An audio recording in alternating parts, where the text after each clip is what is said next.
मेरे बेटे माँ सरस्वती की कृपा रहे। ये सरफेस केमिस्ट्री से रिलेटेड 5th वीडियो है।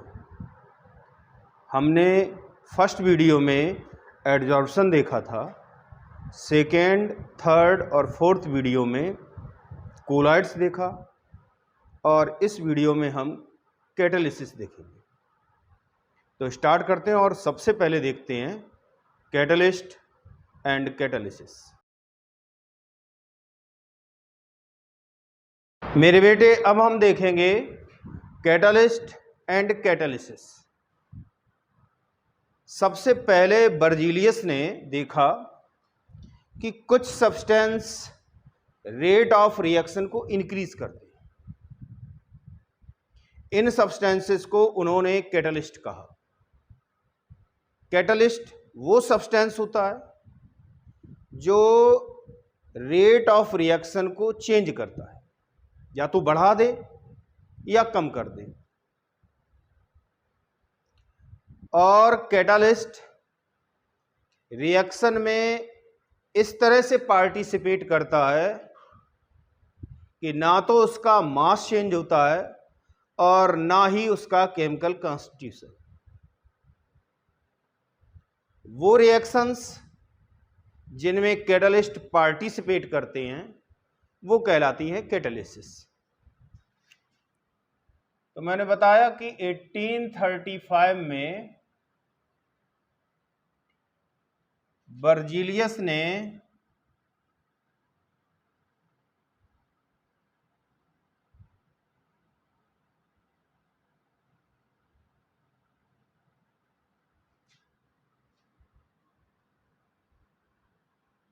Catalyst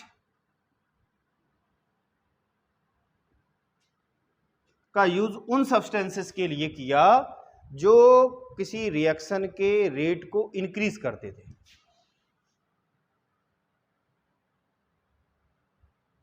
for the in 1835 Berzelius coined the word catalyst for the substances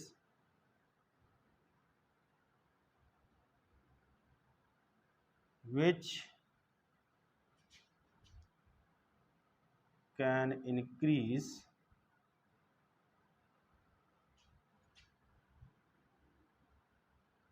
the rate of reaction.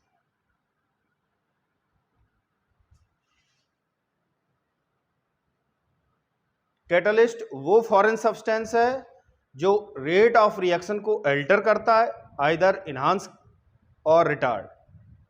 वो कहलाता है catalyst. Catalyst is a foreign substance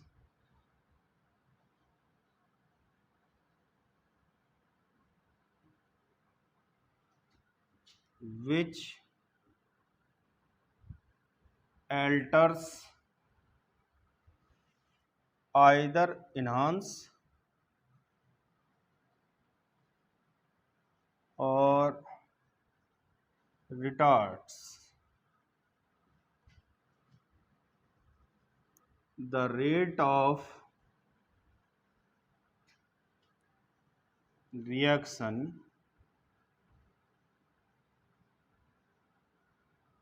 without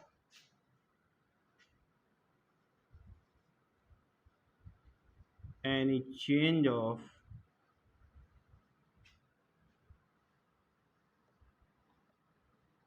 of its mass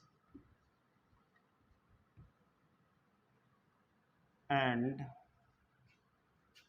composition.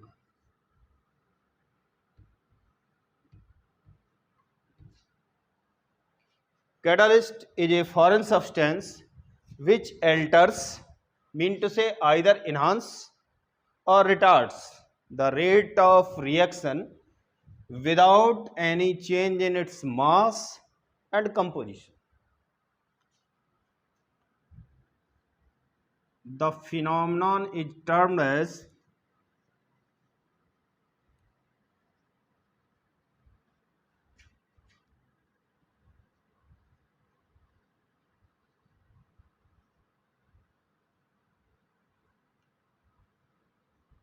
Catalysis. अब हम types of catalysis को देखेंगे। अब हम देखेंगे types of catalysis. Catalysis are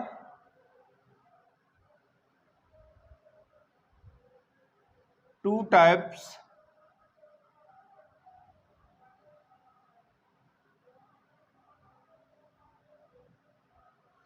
first is known as homogeneous catalysis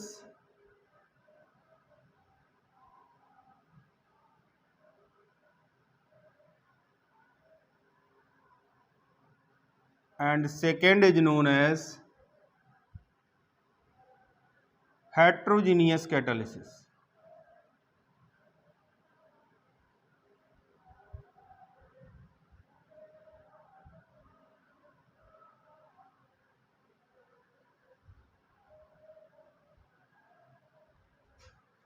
homogeneous catalysis का मतलब होता है ऐसी कैटालिसिस जिसमें रिएक्टेंट और कैटालिस्ट दोनों ही एक ही फेज में हो,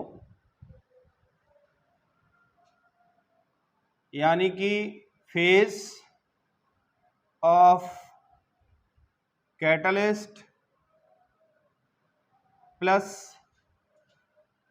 रिएक्टेंट्स इज इक्वल टू 1। और हेट्रोजीनियस कैटालिसिस का मतलब होता है phase of catalyst plus reactant is greater than 1। या इसे इस तरीके से कह सकते हैं कि अगर रिएक्टेंट और कैटालिस्ट सेम फेज में है तो होमोजीनियस, और अगर रिएक्टेंट्स और कैटालिस्ट डिफरेंट फेजेस में होते हैं तो वो कहलाता है हेट्रोजीनियस कैटालिसिस। सबसे पहले समझते हैं फेज को, फिर हम हेट्रोजीनियस और होमोजीनियस कैटालिसिस को समझेंगे। फेज का मतलब होता है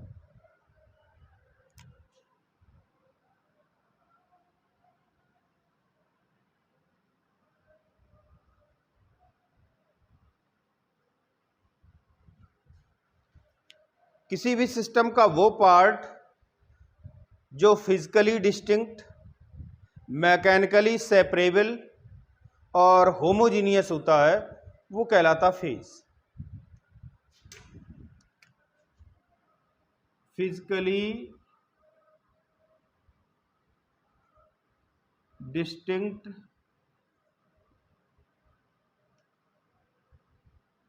mechanically separable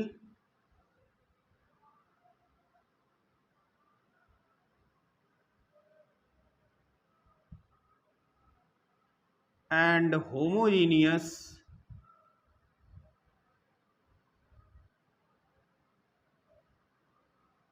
part of a system is termed as phase।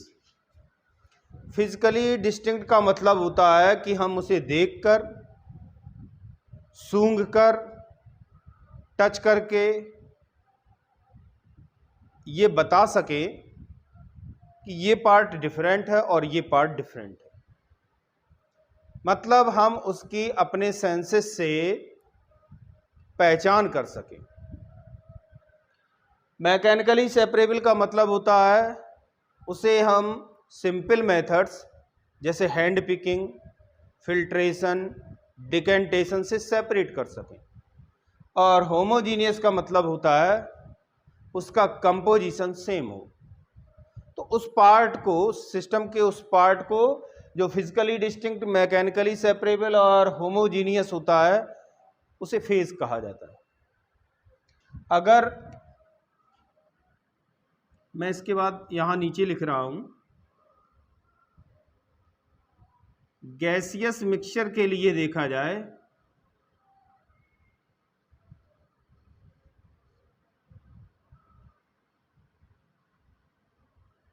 तो उसके लिए नंबर ऑफ फेजेस 1 होता है, क्योंकि गैसें हमेशा आपस में मिक्स होकर के होमोजीनियस सॉल्यूशन बनाती हैं। अगर नॉन मिसबल लिक्विड्स हैं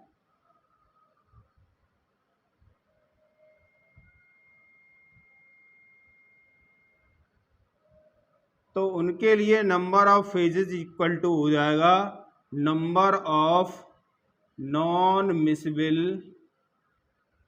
लिक्विड्स।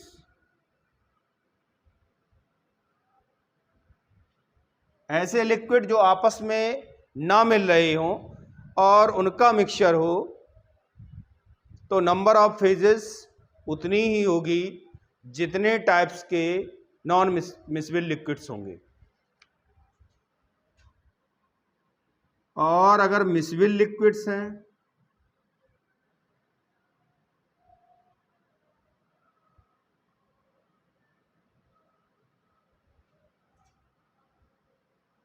तो उनके लिए नंबर ऑफ फेजेस हो जाएगा 1, क्योंकि जब लिक्विड मिसबल होंगे तो वो आपस में मिल करके होमोजीनियस सॉल्यूशन बना लेंगे।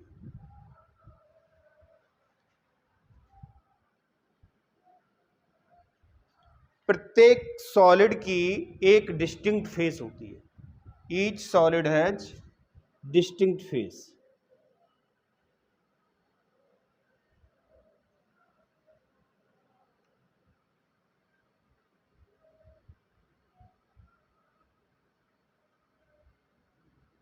एक बार फेज को फिर से समझेंगे। मैंने बताया that part of component which is physically distinct, mechanically separable and homogeneous is known as phase. Physically distinct का मतलब बताया कि उसे हम अपने सेंसेस से पहचान सके। मैकेनिकली सेपरेबल का मतलब बताया कि उसे simple methods, filtration, hand picking, separation और डिकेंटेशन, इससे हम सेपरेट कर सकते हैं। Homogeneous part of A system का मतलब होता है कि जो पार्ट है उसके प्रत्येक हिस्से का कंपोजिशन सेम। अगर गैसियस मिक्सचर होगा तो उसकी फेज 1 होगी। अगर नॉन मिसबल लिक्विड्स होंगे तो नॉन मिसबल लिक्विड्स में नंबर ऑफ फेजेस उतनी ही होगी जितने नॉन मिसबल लिक्विड्स होंगे, क्योंकि उन्हें हम आसानी से बाय डिकेंटेशन सेपरेट कर सकते हैं। यह सेपरेटिंग फनल से भी सेपरेट किया जा सकता है। नेक्स्ट है मिसबल लिक्विड्स। अगर मिसबल लिक्विड्स हैं तो वो आपस में मिलकर के होमोजीनियस सॉल्यूशन बनाएंगे, तो उस समय नंबर ऑफ फेजेस 1 होगी। और अगर सॉलिड हैं तो जितने टाइप के सॉलिड होंगे नंबर ऑफ फेजेस उतनी ही होगी। अब जरा हम इनके एग्जाम्पल देखते हैं।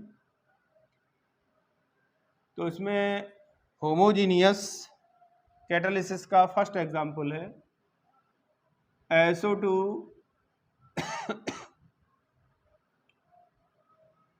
का जब ऑक्सीडेशन किया जाता है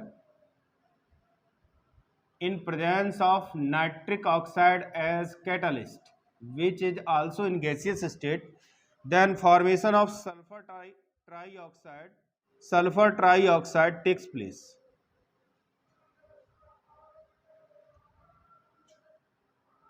It is also gas. Here number of phases will be 1 because reactants and catalyst both are in gaseous state, so number of phases will be 1. Gaseous mixture होता है तो उसकी फेज 1 होती है। जितनी भी गैसें मिला दी जाएं वो हमेशा मिलकर के होमोजेनियस सॉल्यूशन मिलाती हैं।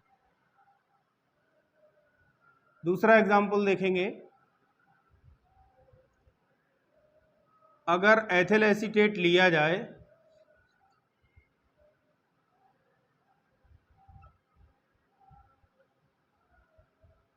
तो ये लिक्विड स्टेट में होता है। इसका हाइड्रोलिसिस कराएंगे विद वाटर, ये भी लिक्विड स्टेट में है। डाइल्यूट HCl के साथ रिएक्शन होगा, कैटलिस्ट होगा डाइल्यूट HCl, तो एक तो मिलता है एसिटिक एसिड,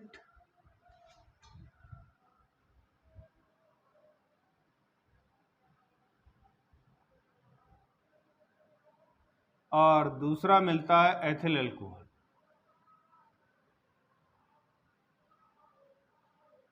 इस रिएक्शन के लिए भी अगर देखा जाए तो रिएक्टेंट्स और कैटलिस्ट दोनों लिक्विड स्टेट में है और मिसबिल भी होते हैं, और जब मिसबिल लिक्विड्स होते हैं तो वहां पर नंबर ऑफ फेजेस हो जाएगा 1।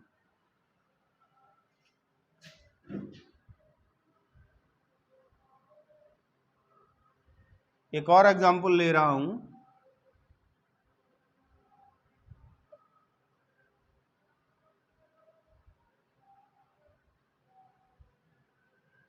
सुक्रोज, यह एथिल एसीटेट। सुक्रोज का इन्वर्जन ये लिक्विड स्टेट में लिया जाता है, वाटर में डिसॉल्व किया जाता है।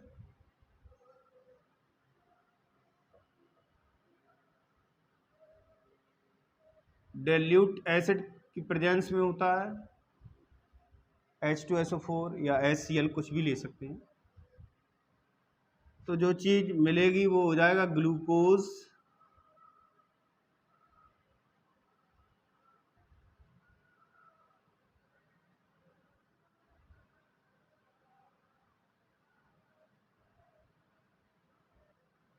ये हो गया ग्लूकोज,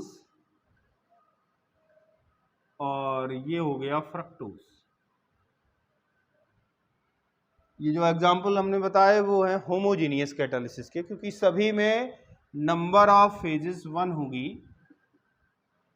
ये भी मिसबिल लिक्विड्स हैं, इसलिए मिसबिल लिक्विड्स की जो नंबर ऑफ फेजेस होती है वो 1 होती है, मिसबिल लिक्विड्स। इसमें और इसमें मिसबिल लिक्विड्स होने के कारण नंबर ऑफ फेजेस 1 होगी। और यहाँ पर गैसें हैं, और गैसें आपस में जब भी मिलती हैं तो होमोजीनियस सॉल्यूशन बनाती हैं, इसलिए फर्स्ट एग्जाम्पल के लिए भी नंबर ऑफ फेजेस 1 होगा। अब हेट्रोजीनियस कैटालिसिस के कुछ एग्जाम्पल देखेंगे। तो उसमें पहला एग्जाम्पल है सल्फर डाइऑक्साइड का सल्फर ट्राइऑक्साइड में ऑक्सीडेशन।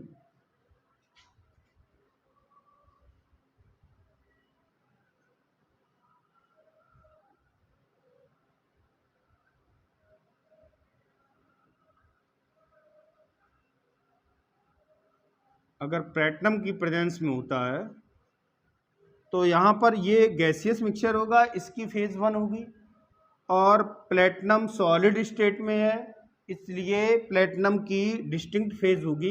तो ओवरऑल नंबर ऑफ फेजेस हो जाएगा P = 2। इसलिए ये हेट्रोजीनियस कैटालिसिस का एग्जाम्पल।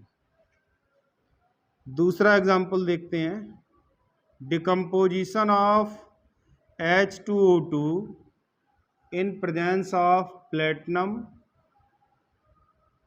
as catalyst। ये लिक्विड है,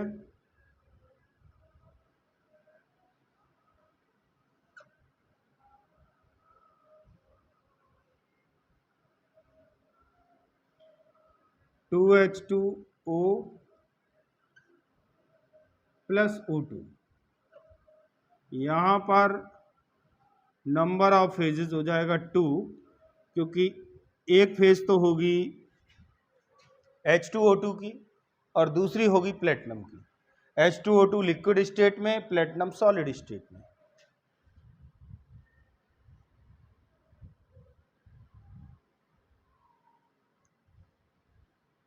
KClO3 ये सॉलिड स्टेट में होता है, changes into 2KCl + 3O2 in presence of manganese dioxide MnO2 which is in solid state. तो मैंने बताया each solid has distinct face, तो इसकी फेस अलग होगी और इसकी अलग होगी, तो ओवरऑल जो नंबर ऑफ फेजेस होगा वो हो जाएगा 2। ये तो रहा कैटालिसिस, टाइप्स ऑफ कैटालिसिस के बारे में। अब हम कैरेक्टरिस्टिक्स ऑफ कैटालिसिस देखेंगे। अब हम कैरेक्टरिस्टिक्स ऑफ कैटालिसिस देखेंगे। तो पहली कैरेक्टरिस्टिक तो ये है कि कैटलिस्ट की केवल थोड़ी सी ही अमाउंट रिएक्शन के लिए सफिशिएंट होती है। Only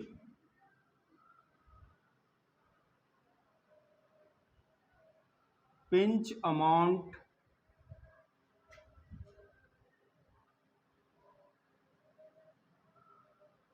of catalyst is sufficient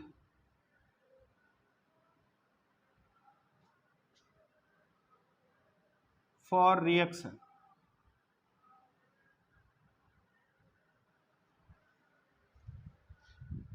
catalyst reaction में पार्टिसिपेट करता है तो ना तो उसका मास चेंज होता है, ना ही उसका केमिकल कंपोजिशन चेंज होता है, केवल फिजिकल स्टेट चेंज हो सकती है। कहने का तात्पर्य यह है कि जितना स्टार्टिंग में लिया जाता है उतना ही लास्ट में ज्यों का त्यों मिलता है, फिजिकल स्टेट बदल सकती है। जैसे जब पोटेशियम क्लोराइड को का थर्मल डिकम्पोजिशन होता है इन प्रेजेंस ऑफ मैग्नीज डाइऑक्साइड, तो मैग्नीज डाइऑक्साइड पीस के रूप में डाला जाता है और पाउडर के रूप में मिलता है, लेकिन उसकी अमाउंट और केमिकल कंपोजिशन चेंज नहीं होता।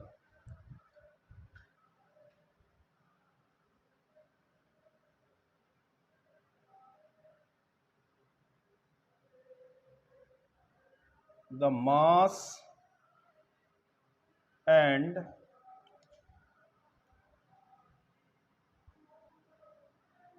chemical composition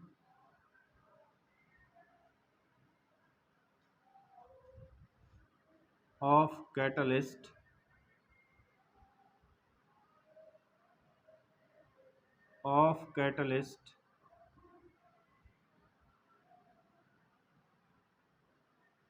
does not do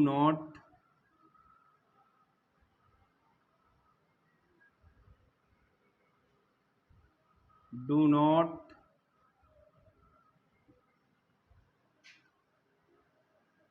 change during the reaction।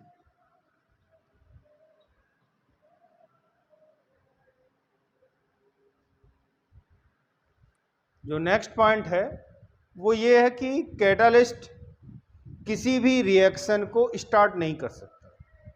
Reaction का रेट तो चेंज कर सकता है, बढ़ा भी सकता है, घटा भी सकता है, लेकिन कभी किसी रिएक्शन को स्टार्ट नहीं कर सकता। अगर कोई रिएक्शन नहीं हो रही होगी तो उसे ये स्टार्ट नहीं कर पाएगा।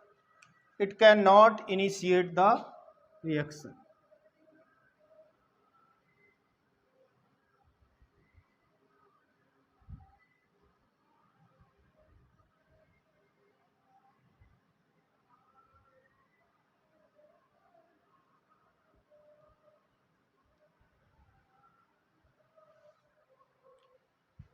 नेक्स्ट है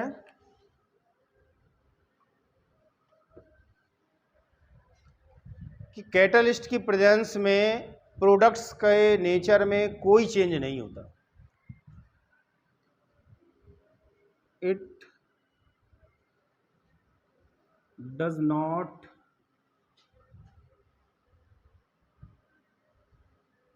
changes the nature of product.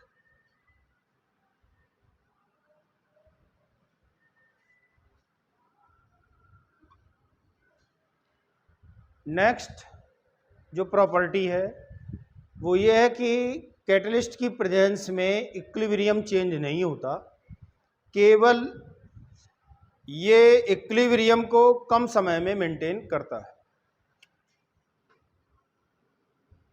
Equilibrium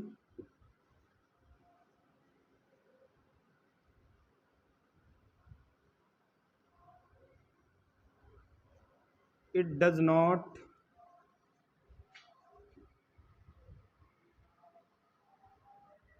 change the equilibrium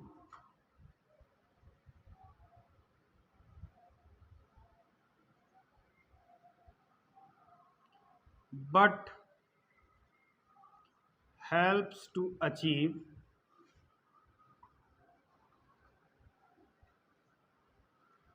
in lesser time।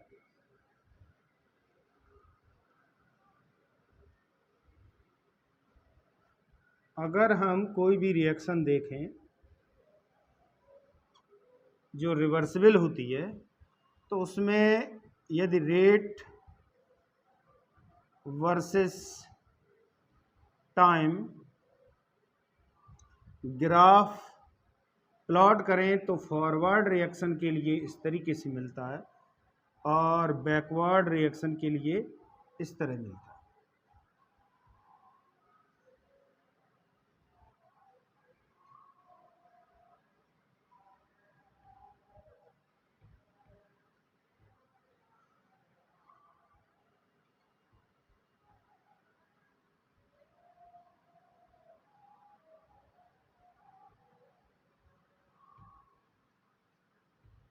और ये हो गया इक्विलिब्रियम। अगर कैटलिस्ट का यूज़ किया जाता है तो कैटलिस्ट फॉरवर्ड रिएक्शन का रेट भी बढ़ा देता है और बैकवर्ड रिएक्शन का भी रेट बढ़ा देता है, जिससे जो टाइम लगता है, मान लिया कि T2 टाइम लगा इक्विलिब्रियम मेंटेन होने में और पहले जो टाइम लग रहा था वो T1 था, तो ये क्लियर है कि T2 will be less than T1, यानी कि कैटलिस्ट की प्रेजेंस में, इन प्रेजेंस ऑफ कैटलिस्ट, मैं यहाँ लिख दे रहा हूँ, इन presence of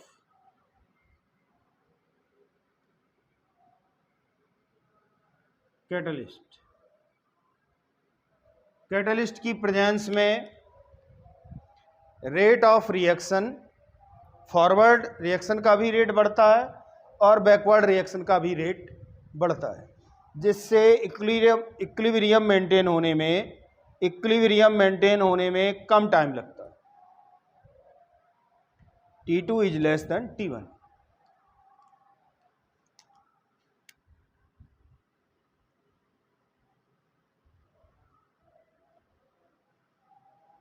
It changes the rate constant। ये रेट कांस्टेंट को भी चेंज कर देता है और जो कैटलिस्ट होता है वो मैकेनिज्म ऑफ रिएक्शन में पार्टिसिपेट करता है।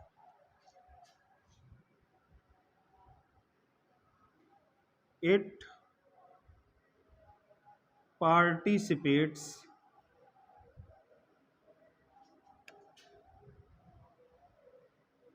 in mechanism of reaction। तो एक बार फिर से देखते हैं characteristics of catalysis.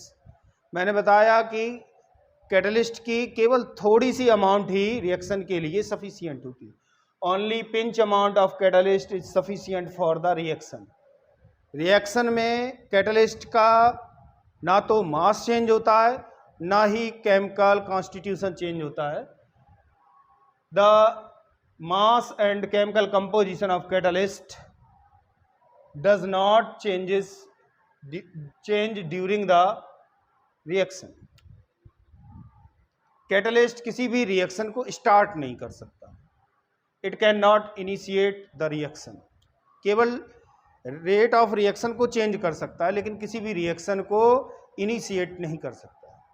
It does not changes the nature of product, ये प्रोडक्ट के नेचर को भी नहीं चेंज करता। जो प्रोडक्ट पहले बन रहा होता है वही प्रोडक्ट कैटलिस्ट की प्रेजेंस में बनता है। It does not change the equilibrium but helps to achieve in lesser time. ये इक्विलिब्रियम को चेंज नहीं करता, केवल इसकी प्रेजेंस में इक्विलिब्रियम मेंटेन होने में समय कम लगता है। It changes the rate constant, ये रेट कांस्टेंट को चेंज कर सकता है, करता ही है। It participates in the mechanism of reaction, ये मैकेनिज्म ऑफ रिएक्शन में पार्टिसिपेट करता है। ये तो रहा कैरेक्टरिस्टिक्स ऑफ कैटालिसिस। अब हम देखेंगे मैकेनिज्म ऑफ कैटालिसिस। अब हम देखेंगे मैकेनिज्म ऑफ कैटालिसिस। कैटलिस्ट की मैकेनिज्म को एडजॉर्प्शन थ्योरी के बेसिस पर एक्सप्लेन किया जा सकता है।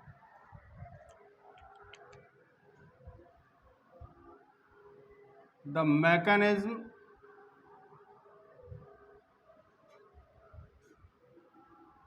कैन बी एक्सप्लेन्ड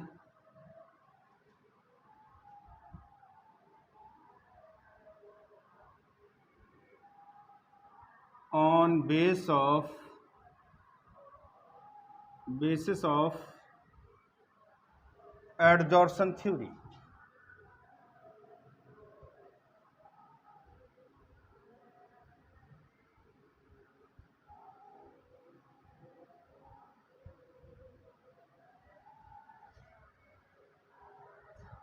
कैटलिस्ट की सरफेस पर फ्री वैलेंसीज होती हैं और इन वैलेंसीज के कारण ये रिएक्टेंट मॉलिक्यूल को पहले तो अपनी सरफेस पर एड्जॉर्ब करते हैं और उसके बाद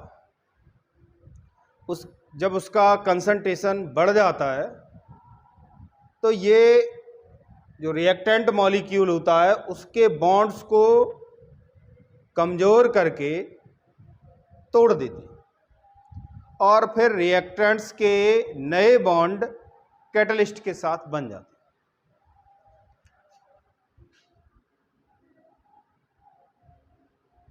हैं। There are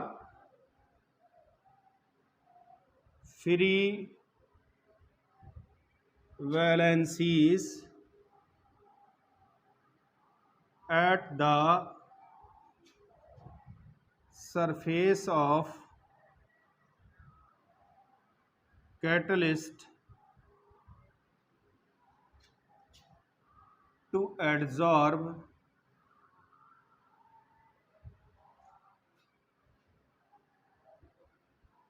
reactant molecules। जैसे हमने मान लिया कि कैटलिस्ट C है, तो जो इंटीरियर मॉलिक्यूल्स होंगे वो नाइबरिंग मॉलिक्यूल्स के साथ बॉन्ड बना लेते हैं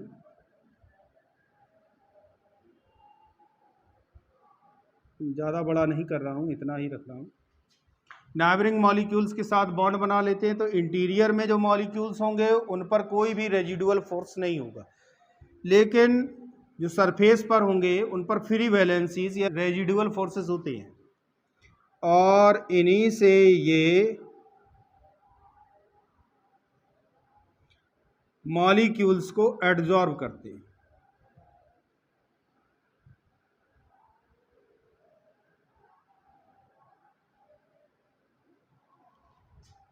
पहले तो होता है एड्जॉर्प्शन,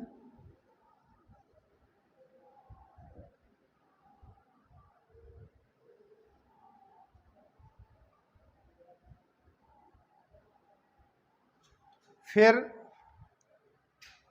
जो एडजॉर्ब मॉलिक्यूल्स हैं, जैसे ही इनका कंसंट्रेशन इंक्रीज होता है वैसे ही इनके बॉन्ड वीक हो जाते हैं और वीक हो करके टूट जाते हैं, क्योंकि स्ट्रेन बढ़ जाती है। स्ट्रेन बढ़ने से बॉन्ड कमज़ोर हो जाएंगे और कमज़ोर हो करके वो टूट जाते हैं और नए बॉन्ड कैटलिस्ट के साथ बनते हैं।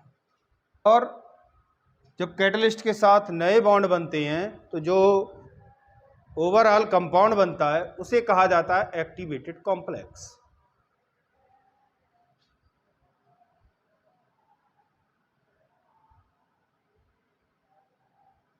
Bonds of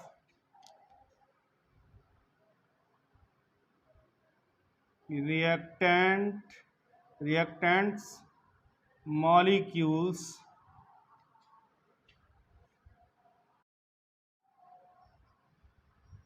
first become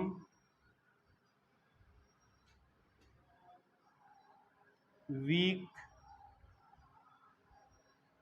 due to strain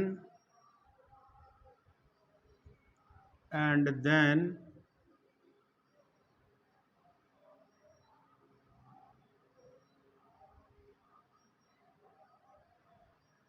break.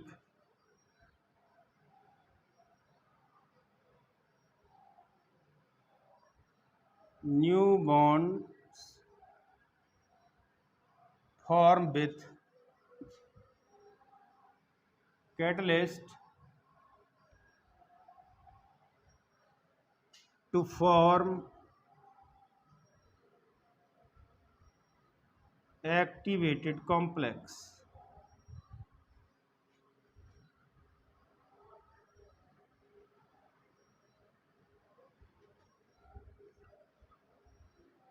Catalyst के साथ बॉन्ड फॉर्मेशन हो जाएगा। यहाँ पर कैटलिस्ट है, सी का मतलब कैटलिस्ट है, या ऐसे कार्बन नहीं है तो इसलिए मैं इसे एक ये दे रहा हूँ वरना कन्फ्यूज़न हो जाए।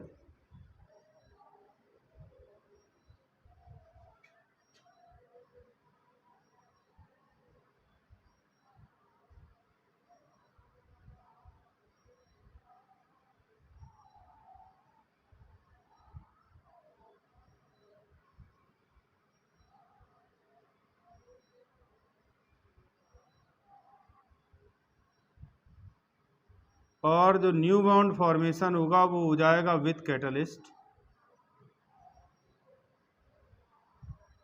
और इस तरीके से जो कॉम्प्लेक्स बनता है उसे कहते हैं एक्टिवेटेड कॉम्प्लेक्स। इस कॉम्प्लेक्स की एनर्जी, एक्टिवेशन एनर्जी बहुत कम होती है, और जब एक्टिवेशन एनर्जी कम होगी तो ये इजीली फॉर्म भी होगा। अगर हम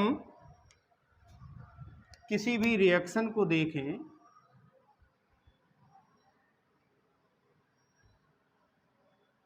पाथ और एनर्जी में ग्राफ प्लॉट करें तो रिएक्टेंट्स की नॉर्मली कुछ ना कुछ एनर्जी होती है।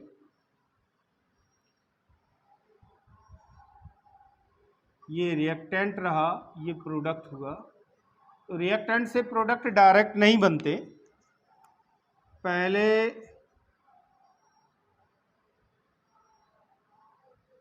मान लिया कोई भी है x + y, पहले वो रिएक्टेंट्स आपस में कोलिजन करते हैं और कोलिजन करके उनकी एनर्जी बढ़ती है, एक पर्टिकुलर वैल्यू होने पर ही प्रोडक्ट बनते हैं। जब एनर्जी बढ़ जाती है, आपस में कोलिजन करते हैं, कोलिजन करने से रिएक्टेंट्स मॉलिक्यूल्स की एनर्जी बढ़ती है, उन्हें एक्टिव मॉलिक्यूल्स कहते हैं।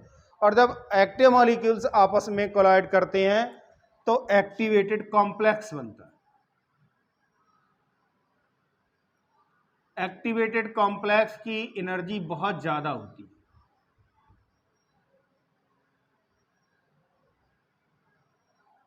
और इसमें वाइब्रेशंस स्टार्ट हो जाते हैं और ये प्रोडक्ट में कन्वर्ट हो जाता है। जितनी एनर्जी एब्जॉर्ब करता है कोई भी रिएक्टेंट मॉलिक्यूल एक्टिवेटेड कॉम्प्लेक्स बनाने के लिए, उसे एक्टिवेशन एनर्जी कहते हैं। जब हम कैटलिस्ट का यूज़ करते हैं तो कैटलिस्ट की प्रेजेंस में ऐसा एक्टिवेटेड कॉम्प्लेक्स बनता है जिसकी एक्टिवेशन एनर्जी, यहाँ पर हमने एक कैटलिस्ट लिया है तो यहाँ पर हमने ए रिप्रेजेंट कर दिया, ये हो गया in presence of catalyst.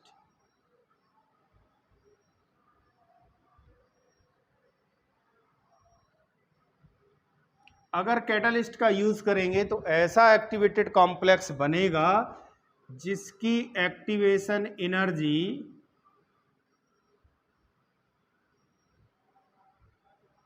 Normal जो एक्टिवेटेड कॉम्प्लेक्स बनता है उससे काफी कम होती है। E A' is very very less than E A। तो इसके फॉर्मेशन की तुलना में ज़्यादा आसानी से होगा, क्योंकि इसके लिए जो एक्टिव मॉलिक्यूल्स इसमें पार्टिसिपेट करेंगे उन्हें कम एनर्जी रिक्वायर्ड होगी, तो वो थोड़े से ही कोलिजन करेंगे और उनकी एनर्जी इतनी हो जाएगी कि वो कैटलिस्ट के साथ एक्टिवेटेड कॉम्प्लेक्स बना सकें, और एक्टिवेटेड कॉम्प्लेक्स ही प्रोडक्ट में बदलता है, तो ये आसानी से बनेगा और आसानी से प्रोडक्ट मिलने लगते हैं। तो जो एक्टिवेटेड कॉम्प्लेक्स है उसकी एक्टिवेशन एनर्जी कम होती है। एक्टिवेटेड कॉम्प्लेक्स या ये कहें कि कैटलिस्ट की सरफेस पर ही प्रोडक्ट फॉर्मेशन होता है।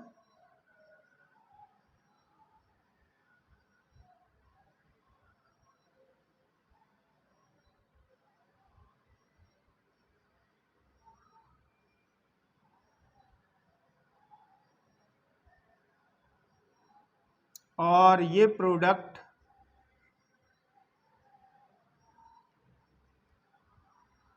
डिसॉल्व होते हैं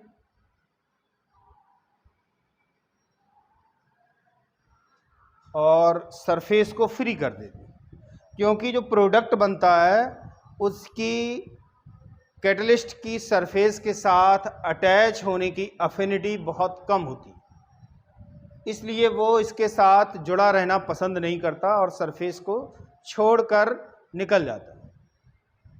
कैटलिस्ट की सरफेस फिर से जनरेट हो जाती है न्यू रिएक्टेंट मॉलिक्यूल्स को एब्जॉर्ब करने के लिए।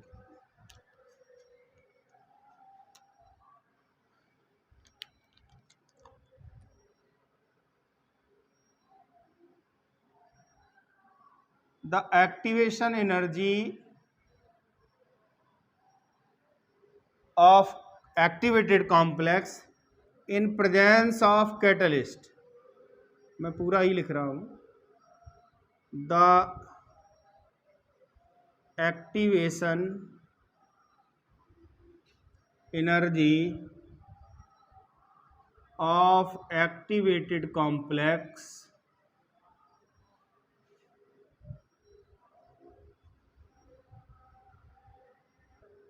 in presence of catalyst is very low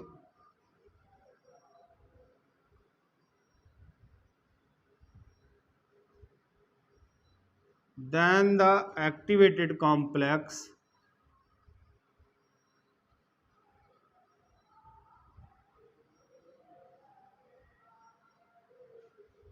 formed by normal reactants, formed in absence of catalyst। Catalyst की प्रेजेंस में बनने वाले एक्टिवेटेड कॉम्प्लेक्स की एक्टिवेशन एनर्जी उस कॉम्प्लेक्स से, उस एक्टिवेटेड कॉम्प्लेक्स से कम होती है जो उसकी एब्सेंस में बनता है। मतलब अगर कैटलिस्ट नहीं होगा तो एक्टिवेशन एनर्जी बहुत ज़्यादा होगी, रिक्वायर्ड होगी, और अगर कैटलिस्ट होगा तो एक्टिवेशन एनर्जी कम रिक्वायर्ड होगा। हम नेक्स्ट पॉइंट को आगे लिख रहे हैं। जो नेक्स्ट पॉइंट है वो है activated complex dissociates into product molecules. Activated complex बना, वो प्रोडक्ट मॉलिक्यूल्स में डिसोसिएट हो जाता है और फिर प्रोडक्ट मॉलिक्यूल्स सरफेस को छोड़ देते हैं। Mean to say desorption of product molecules takes place from the surface of catalyst due to having less affinity towards catalyst.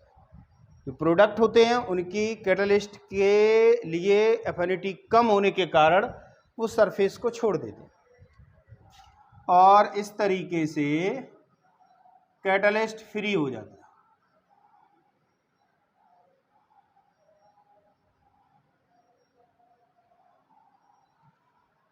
To adsorb new reactants molecules. The desorption of products molecules from the surface of catalyst takes place due to lack of affinity towards catalyst surface. Thus, free surface of catalyst regenerated for fresh reactant molecules. एक बार इसको फिर से समझते हैं। मैंने बताया कि reactant molecules catalyst की सरफेस पर आकर पहले एडजॉर्ब होते हैं फिजिकली एडजॉर्ब क्यों होते हैं? क्योंकि कैटलिस्ट की सरफेस पर फ्री वैलेंसीज या रेजिडुअल फोर्सेस होती हैं। जब ये एडजॉर्ब हो जाते हैं फिर इनके बॉन्ड धीरे धीरे कमज़ोर होते हैं और कमज़ोर होकर के टूट जाते हैं। नए बॉन्ड कैटलिस्ट के साथ बनते हैं और इस तरीके से एक्टिवेटेड कॉम्प्लेक्स बनता है। एक्टिवेटेड कॉम्प्लेक्स की activation energy normal activated complex से कम होती है, इसलिए ये आसानी से बनता है और आसानी से प्रोडक्ट फॉर्मेशन होता है। एक्टिवेटेड कॉम्प्लेक्स कहीं भी किसी भी रिएक्शन में बनता है तो उसकी एनर्जी बहुत ज़्यादा होती है और बहुत ज़्यादा होने के कारण वो वाइब्रेशंस उसमें स्टार्ट हो जाते हैं और वो प्रोडक्ट में कन्वर्ट हो जाते हैं। तो पहले एक्टिवेटेड कॉम्प्लेक्स बना, फिर प्रोडक्ट बन गया। प्रोडक्ट सरफेस को छोड़ देते हैं क्योंकि उनकी एफिनिटी कम होती है towards the surface of catalyst और इस तरीके से कैटलिस्ट फ्री हो जाता है। ये तो रहा मैकेनिज्म ऑफ कैटालिसिस। अब हम टाइप्स ऑफ कैटालिसिस देखेंगे ऑन बेस ऑफ कैटलिस्ट। देखेंगे types of catalysis on base of catalyst. हमने जब स्टार्टिंग में कैटालिसिस बताया था तो उस समय उसका कैटेगराइजेशन भी किया था ऑन बेस ऑफ फेजेस। मैंने बताया था कि दो तरीके की होती हैं, एक होमोजीनियस और दूसरी हेट्रोजीनियस। अब हम देखेंगे types of catalysis on base of catalyst. तो अगर कैटलिस्ट के बेसिस पे देखा जाए तो कैटालिसिस 4 टाइप्स होती हैं। First is known as positive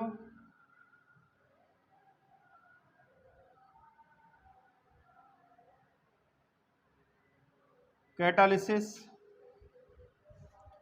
second is known as negative catalysis,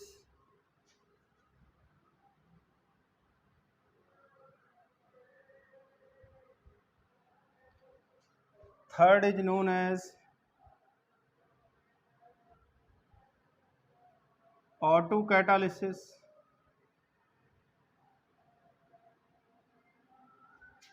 and fourth type is known as induced catalysis।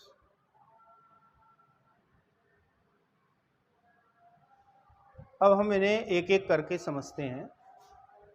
तो जो फर्स्ट है positive catalysis.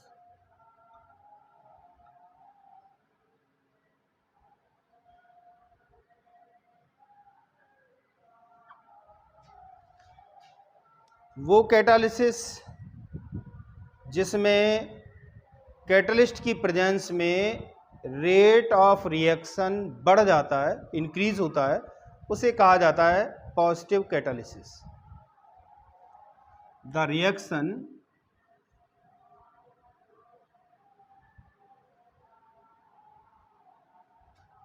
in which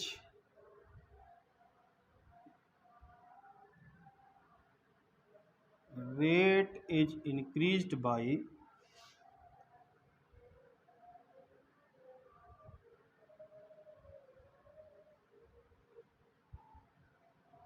the catalyst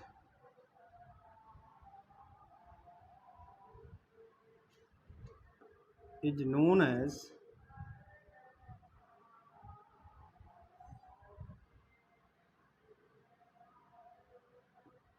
positive catalysis.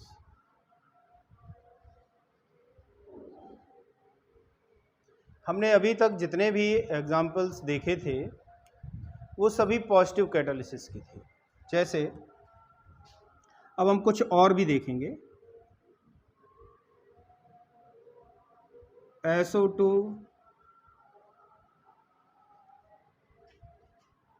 plus O2 changes into 2SO3 in presence of nitric oxide which is in gaseous state। Sulphur dioxide का जब oxidation sulphur trioxide में होता है तो इस रिएक्शन में नाइट्रिक ऑक्साइड पॉजिटिव कैटालिस्ट का कार्य करता है और ये रिएक्शन पॉजिटिव कैटालिसिस होती है। और जो इसमें जो कैटालिस्ट होता है उसे पॉजिटिव कैटालिस्ट कहते हैं। And the catalyst is called as positive catalyst.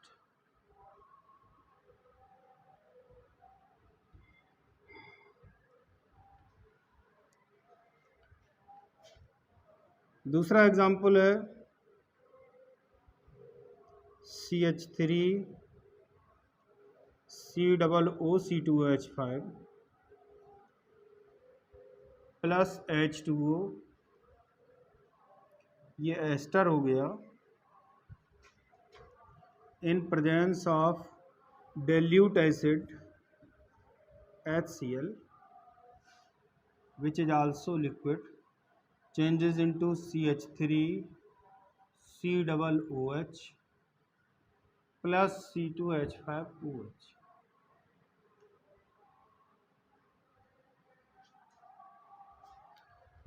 Ester का हाइड्रोलिसिस डेल्यूट एसिड की प्रेजेंस में, यह भी एक पॉजिटिव कैटालिस्ट है। डेल्यूट HCl पॉजिटिव कैटालिस्ट होता है और ये पॉजिटिव कैटालिसिस है। अगर हम हैबर मेथड से अमोनिया बनाते हैं तो उस रिएक्शन में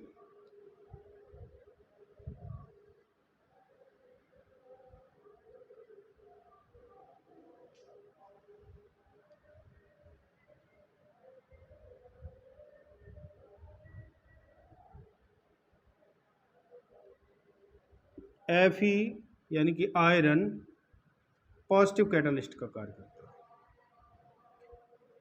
है। अगर हम वेजिटेबल ऑयल से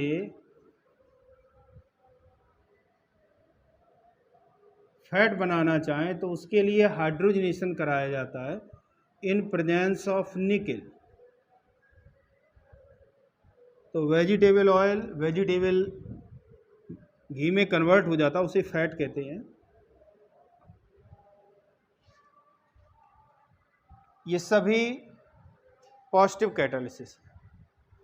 अगर इनको हम on base of phase categorize करना चाहें तो इसमें सभी सब्सटेंस मीन टू से reactants plus catalyst gaseous state में है तो यहाँ पर P इज इक्वल टू हो जाएगा 1 और ये होमोजीनियस होगी, होमोजीनियस कैटालिसिस होगी। ये वाला भी, इसमें भी लिक्विड हैं और सभी मिसविल होते हैं। मिसविल लिक्विड्स केवल एक फेज बनाते हैं, इसलिए ये होमोजीनियस। ये हेट्रोजीनियस का एग्जाम्पल होगा, क्योंकि यहाँ पर ये गैसियस स्टेट में है, तो यहाँ पर एक फेज हो गई और एक फेज सॉलिड स्टेट की सेपरेट फेज होती है, तो total number of phases reactants plus catalyst will be 2, so it will be heterogeneous catalysis. और इसमें ऑयल लिक्विड स्टेट में है तो एक फेज ये हो गई, हाइड्रोजन गैसियस स्टेट में है तो एक फेज ये हो गई, निकेल सॉलिड स्टेट में है। तो इस तरीके से लिक्विड, गैस, सॉलिड और ओवरऑल 3 फेजेस हुई, तो ये भी हेट्रोजीनियस कैटालिसिस का एग्जाम्पल होगा। अब हम सेकेंड टाइप ऑफ कैटालिसिस को देखेंगे और वो है negative catalysis. Negative catalysis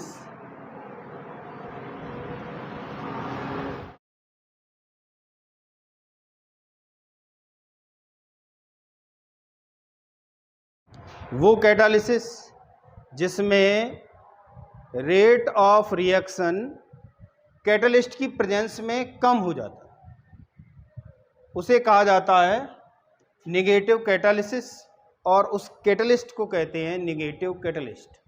the reaction in which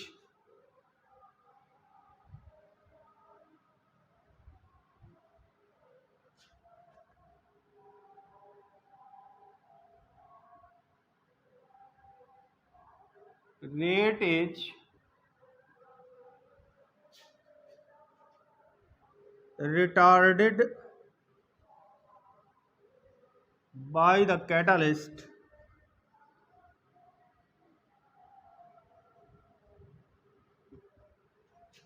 is known as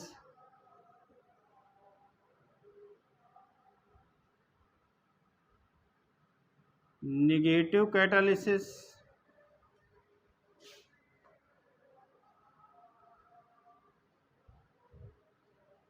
and the catalyst is termed as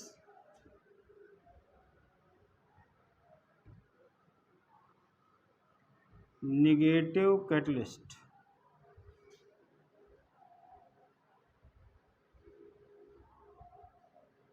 अब हम नेगेटिव कैटालिसिस के एग्जाम्पल देखेंगे।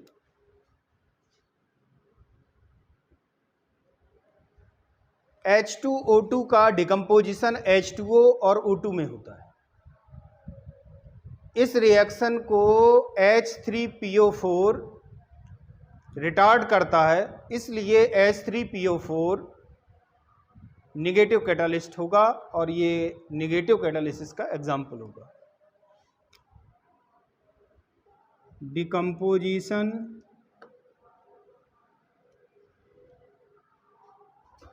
Of H2O2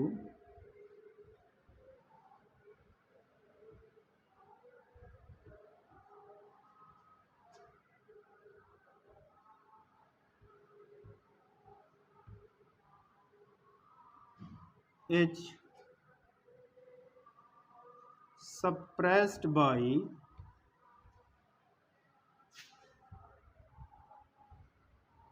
H3PO4, so it will be negative catalyst। Second है क्लोरोफॉर्म एयर के साथ react करता है और फॉस्जीन बनाता है। फॉस्जीन एक जहरीली गैस होती है और इसको रोकने के लिए बोतल के ब्रिम पर एथिल अल्कोहल भर दिया जाता है। एथिल अल्कोहल क्लोरोफॉर्म का फॉस्जीन में जो कन्वर्जन होता है उसको रोकता है। तो formation of carbonyl chloride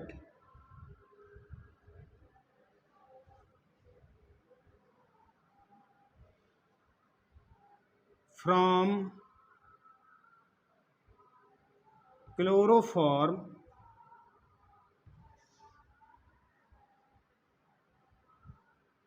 four CHCl3 plus 3O2 changes into 4COCl2 plus 2H2O plus Cl2 is suppressed by ethanol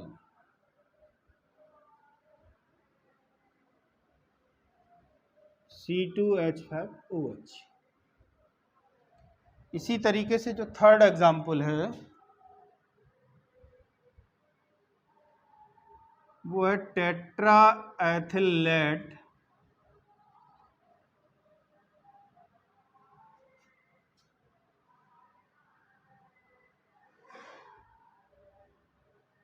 retards knocking of engine.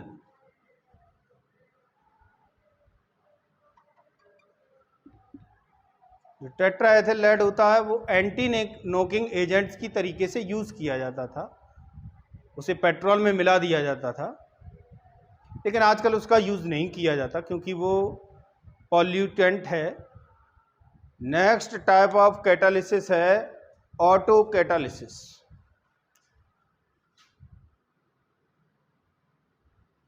Auto catalysis जब रिएक्शन में ही बना कोई प्रोडक्ट कैटलिस्ट का काम करता है तो ऐसी रिएक्शन को कहा जाता है auto catalysis. When one of product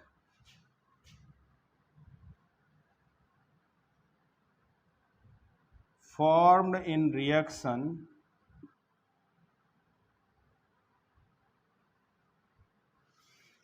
acts as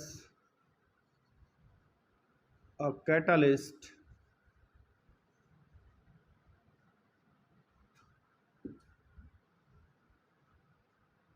the reaction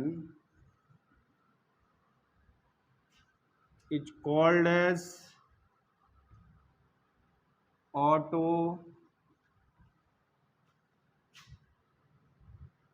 catalysis and the product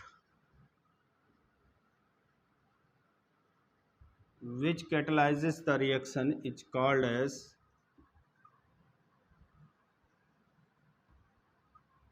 auto catalyst।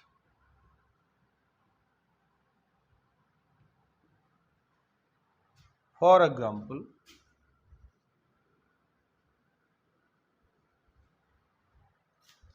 Ethyl acetate का हाइड्रोलिसिस स्टार्टिंग में स्लो रहता है, लेकिन जैसे ही एसिटिक एसिड बनता है रेट ऑफ रिएक्शन इंक्रीज हो जाता है।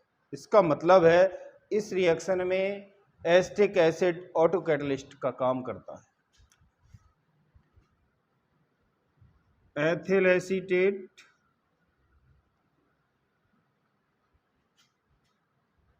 का जब हाइड्रोलिसिस होगा तो एसिटिक एसिड बनेगा और एथेनॉल बनेगा। इस रिएक्शन में ये ऑटो कैटलिस्ट का काम करता है, क्योंकि स्टार्टिंग में रिएक्शन बहुत धीमे चलता है, लेकिन जैसे ही एसिटिक एसिड बनता है रिएक्शन फास्ट हो जाता है।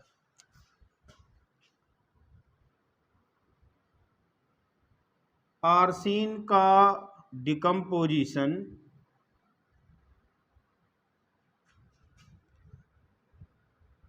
आर्सेनिक और हाइड्रोजन में होता है। इस रिएक्शन के लिए जो आर्सेनिक है वो ऑटो कैटलिस्ट का काम करता है। थर्ड है ऑक्सैलिक एसिड का जब ऑक्सीडेशन एसिडिक KMnO4 से होता है तो इस रिएक्शन में मैग्नीज सल्फेट ऑटो कैटालिस्ट का काम करता है।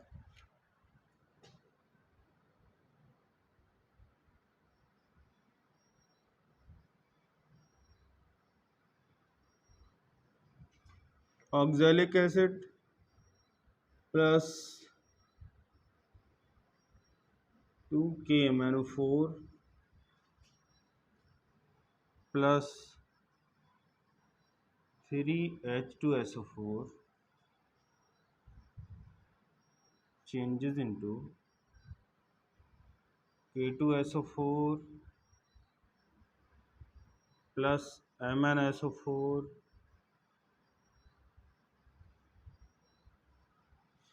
plus 8H2O plus 10CO2।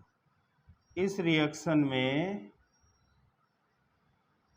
Manganese sulphate auto catalyst का काम करता है। तो ये तो रहा third type of catalysis which is auto catalysis. अब हम देखेंगे induced catalysis. Next type of catalysis है induced catalysis.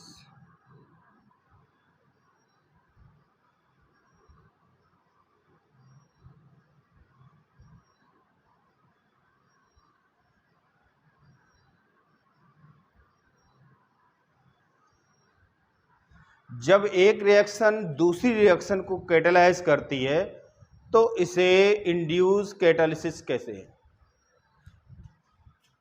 When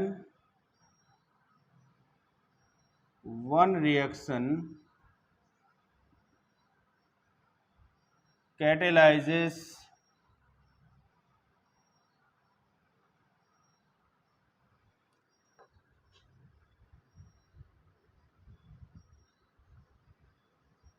another reaction, it is called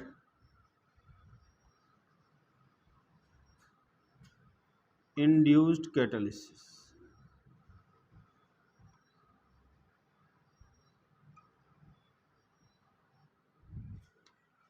For example, aqueous sodium arsenide solution air से ऑक्सीडाइज्ड नहीं होता, लेकिन सोडियम सल्फाइड सॉल्यूशन एयर से easily oxidised हो जाता है। अगर हम दोनों का मिक्सचर लें, मीन टू से aqueous sodium arsenide solution and aqueous sodium sulphide solution, तो दोनों ही ऑक्सीडाइज्ड हो जाते हैं। इसका मतलब ये हुआ कि इसमें एक रिएक्शन दूसरे को कैटेलाइज कर रही है। सोडियम आर्सेनाइड को ऑक्सीडाइज होने के लिए सोडियम सल्फाइड कैटेलाइज करता है। For example,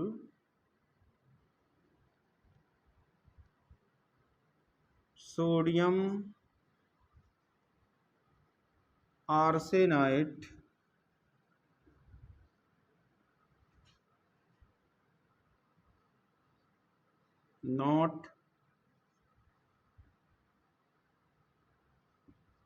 is not oxidized by air. Aqueous solution of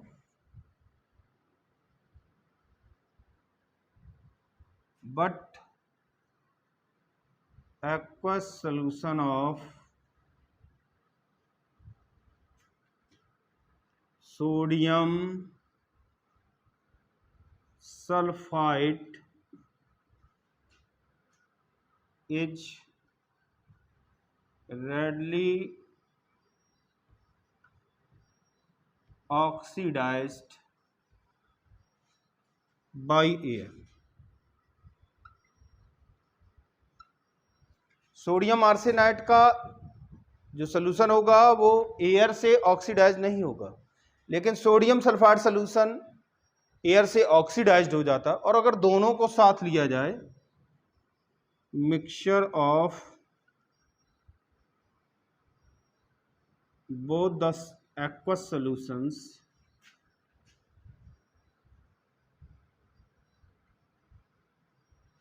get oxidized by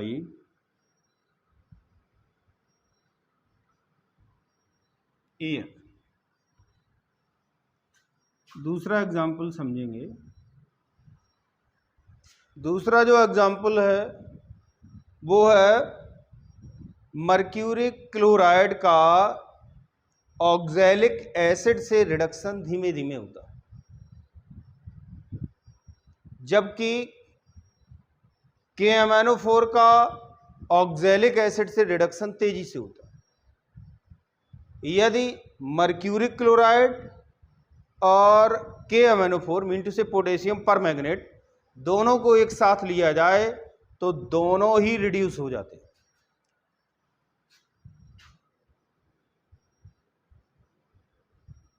mercury chloride get reduced by oxalic acid very slowly।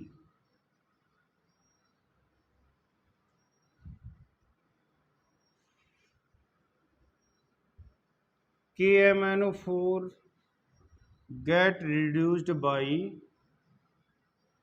and KMnO4 get reduced by oxalic acid